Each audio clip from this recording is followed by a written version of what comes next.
Mga ka-reels, tara, luto tayo. Umangal na yung mga tilapia sa linis eh. Oh.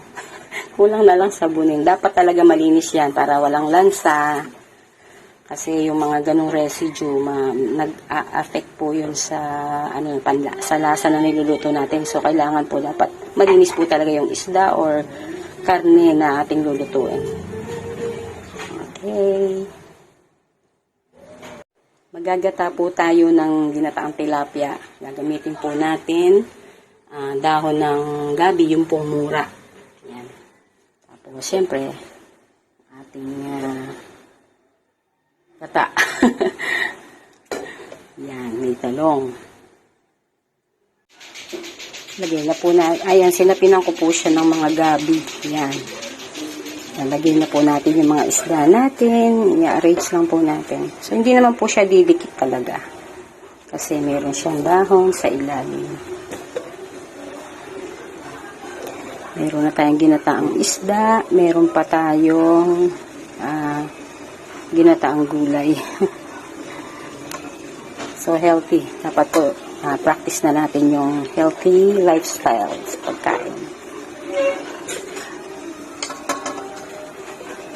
Yan. And then, we put on the rest.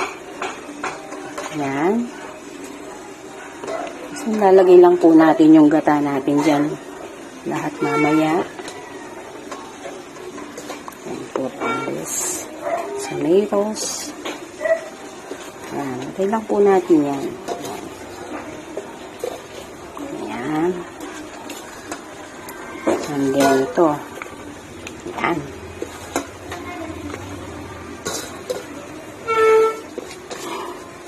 Yan. Tsura pa lang maganda na. Ayan.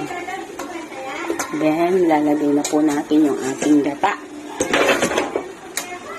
Ating star. Okay. Ito po ang ating gata. Pinagsama ko na yung una at pangalawang gata. Okay.